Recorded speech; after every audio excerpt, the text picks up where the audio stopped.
हाय, इस वीडियो में हम पढ़ेंगे HTML फॉर्म के बारे में। चलिए शुरू करते हैं। HTML form. An HTML form is use to collect user input. HTML form जो है यूज़र इनपुट को कलेक्ट करने के लिए उपयोग में आता है। The user input is most often send to a server for processing. Form के माध्यम से हम यूज़र इनपुट को सर्वर पर प्रोसेस भी करते हैं। HTML form element is use to create an HTML form for user input. जो फॉर्म टैग है, ये फॉर्म टैग जो है HTML का एक एलिमेंट होता है। जितने भी टैग होते हैं सब HTML के एलिमेंट होते हैं। तो फॉर्म एलिमेंट का उपयोग हम HTML यूज़र इनपुट कलेक्ट करने के लिए उपयोग में करते हैं। ये नीचे इसका सिंटेक्स दिया हुआ है। The form element is a container for different type of input element.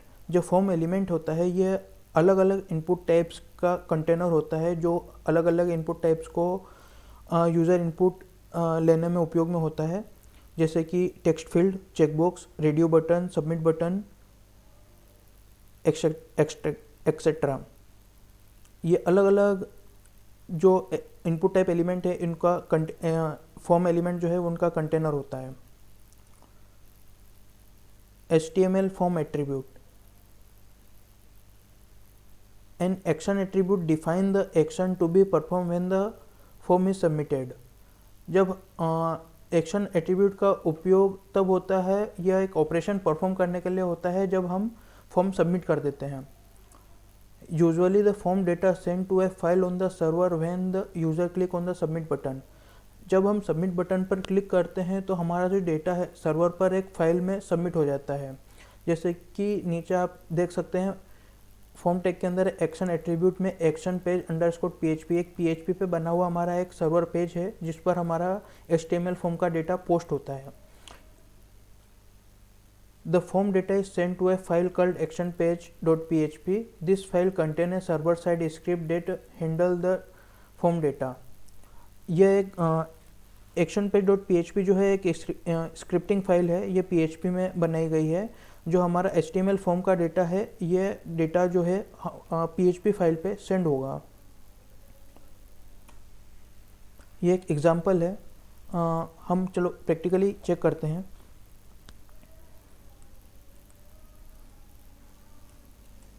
ये अभी आउटपुट कुछ भी नहीं है।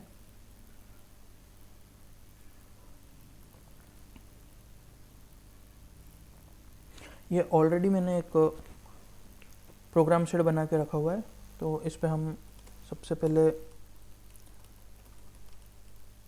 सेंटर टैग ले लेते हैं।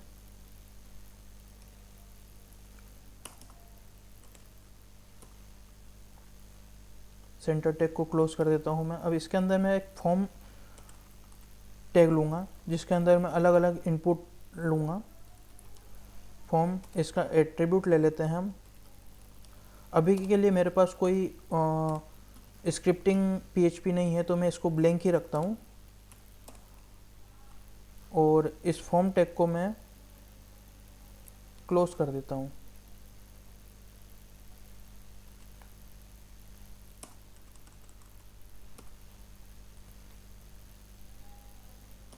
ये फॉर्म टैग मैंने क्लोज कर दिया है। इसको मैं सेव कर लेता हूँ। अब इसके अंदर मुझे अलग अलग इनपुट टाइप लेने हैं। इनपुट टाइप्स के बारे में आने वाले वीडियो में हम और अच्छे डिटेल में पढ़ेंगे। अभी के लिए मैं एक लेबल ले लेता हूँ और इस पर ले लेता हूँ मैं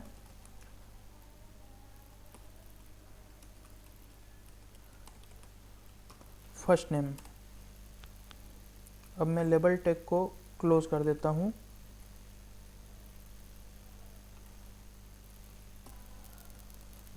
यहाँ पर मैं एक टैग ले लेता हूँ BR। उसी तरीके से मैं एक टैग और ले लेता हूँ इनपुट टाइप का। इनपुट टाइप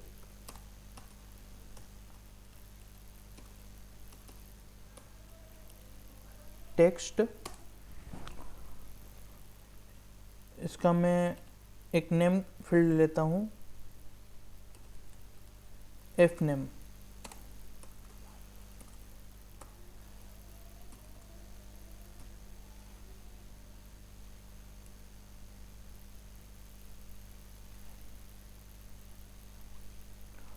एफ नेम,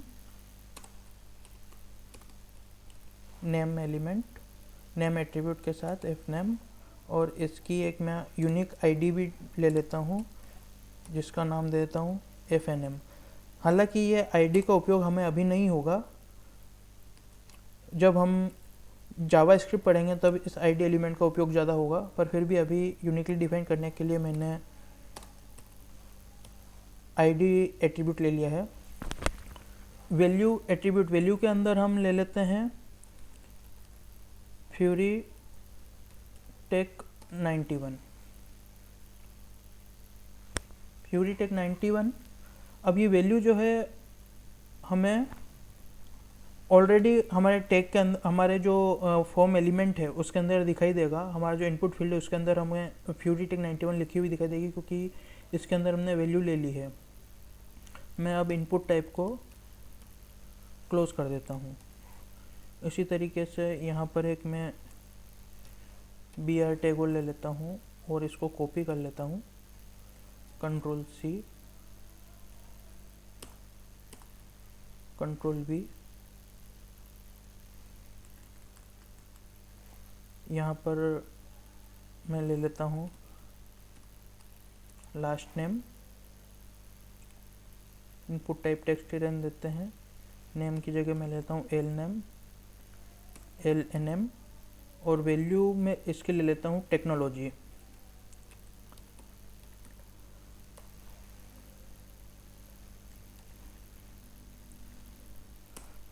अब मुझे एक इस फॉर्म को सबमिट करने के लिए मुझे बटन की ज़रूरत होगी, तो मैं एक इनपुट टाइप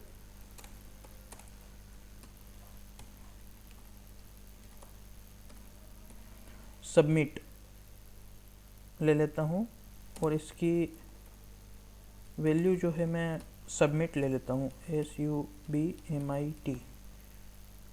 इसको मैं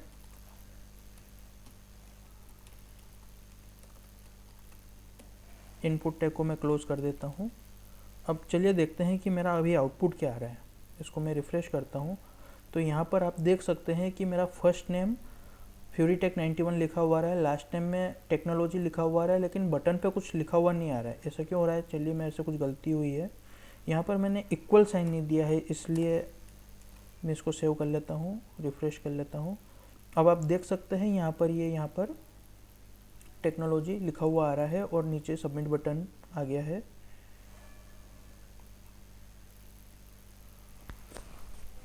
मैं एक और BR टैग ले लेता हूँ। इससे क्या होगा कि मेरा सबमिट बटन जो है थोड़ा नीचे आ जाएगा। रिफ़्रेश, हाँ, इस तरीके से ये आ गया है। मैं इसको क्लोज कर देता हूँ और मैं इसको फिर से रन करता हूँ। इस समय क्यों किया ये मैं आपको थोड़ी देर में बताऊँगा। अभी के लिए यहाँ पर ये मेरा फॉर्म आ गया है, उसके अंदर ये वैल्यू आ गई है, तो ये आउटपुट आ गया है।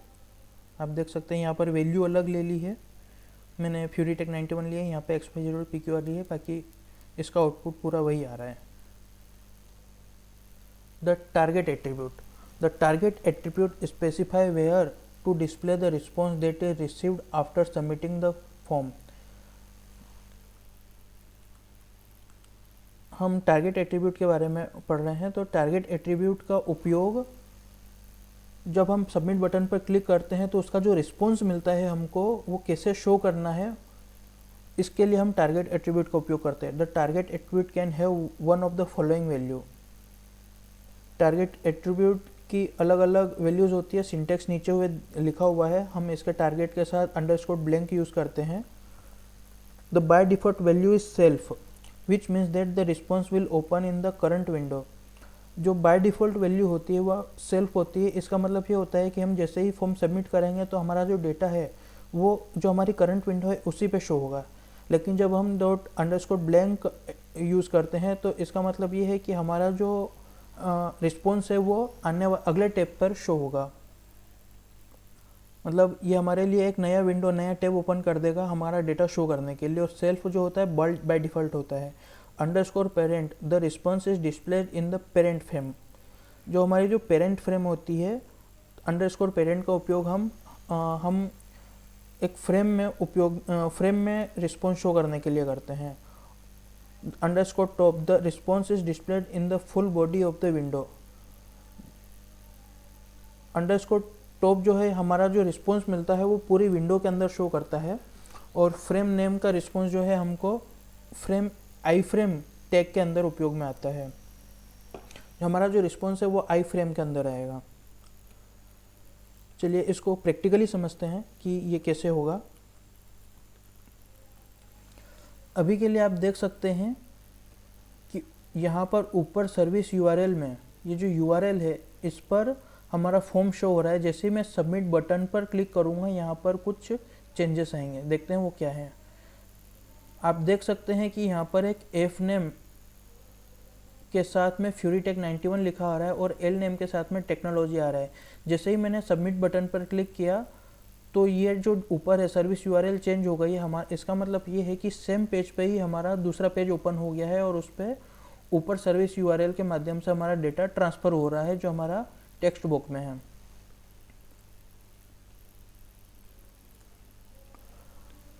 यहाँ पर मैंने कोई भी अभी एट्रीब्यूट नहीं दिया है, टारगेट एट्रीब्यूट नहीं दिया है, फिर भी मेरा डेटा जो है उसी पर शो कर रहा है। इसका मतलब ये है कि हमारा जो टारगेट एट्रीब्यूट है बाय डिफ़ॉल्ट यहाँ पर अंडरस्कोर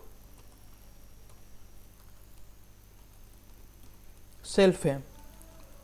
जैसे ही मैंने इसको सेव कर दिया है, अब मैं इसको रिफ़्रेश करता हूँ और रिफ़्रेश करता हूँ और वापस से सबमिट बटन पे क्लिक करता हूँ तो मेरा जो डेटा है उसी पेज पर वापस से शो हो रहा है। लेकिन जैसे ही मैं यहाँ पर अंडरस्कोर सेल्फ की जगह अंडरस्कोर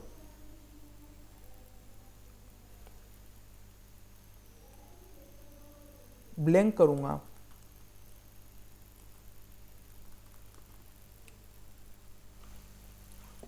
BLANK ब्लैंक, अब देखते हैं आउटपुट क्या आएगा। तो मैं इसको वापस से रिफ़्रेश करता हूँ।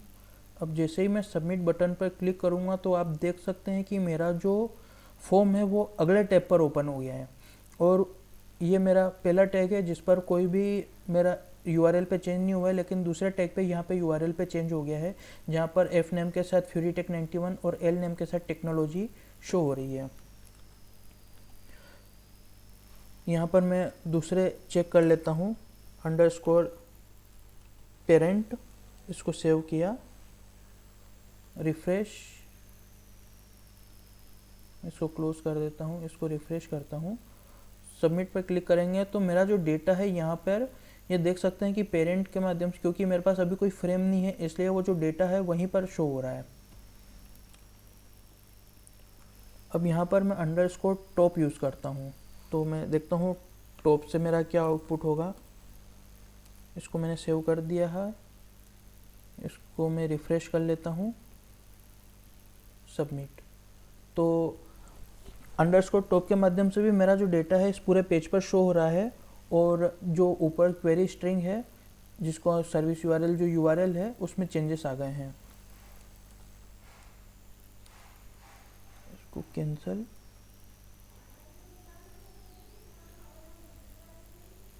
तो मैं इस टारगेट एट्रीब्यूट को अभी मैं हटा देता हूँ।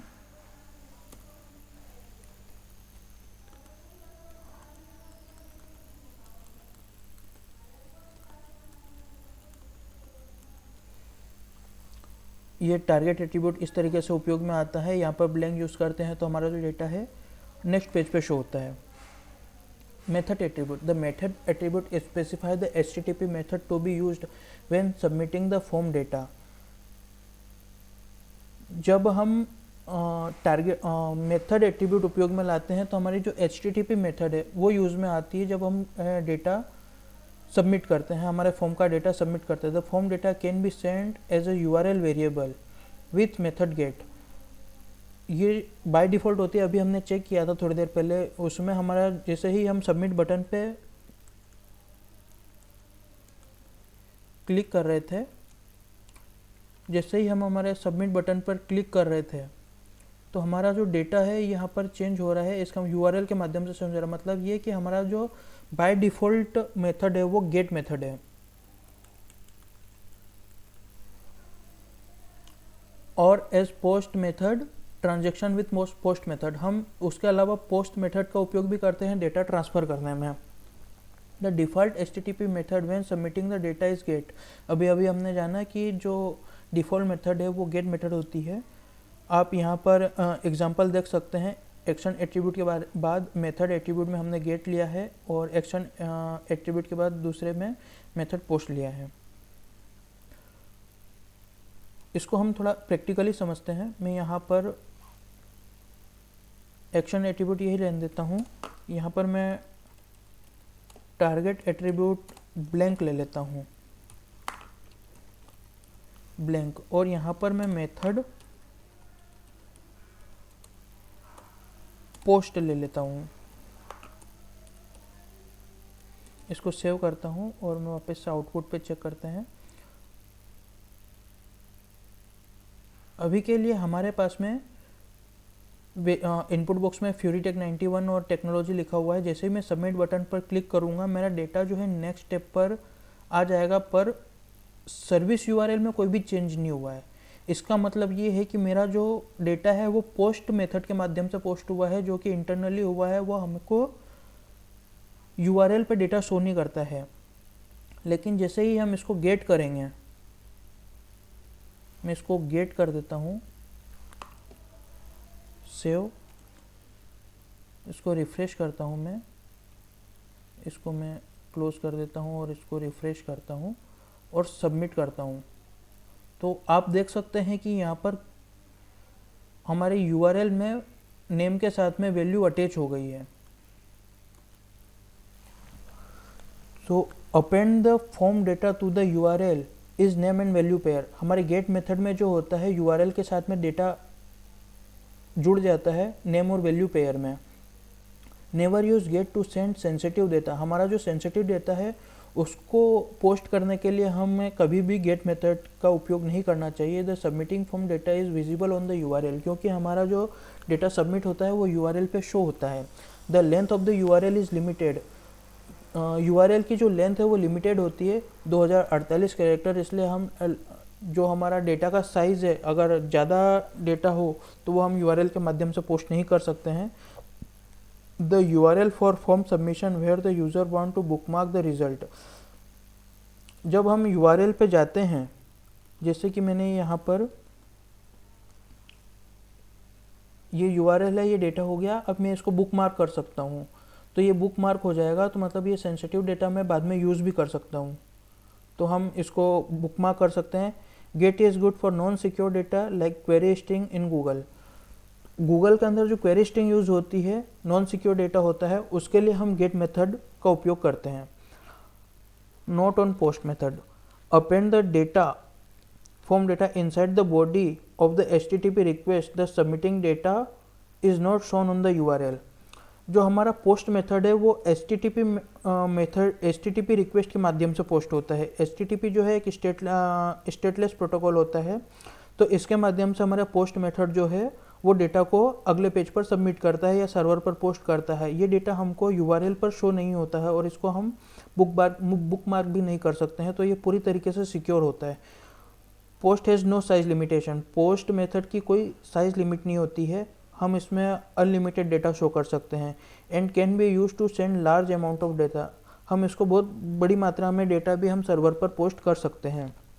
Form submission with post can be bookmarked. जो फॉर्म सबमिशन के वक्त जो पोस्ट करते हैं उस डेटा को हम बुकमार्क नहीं कर सकते हैं।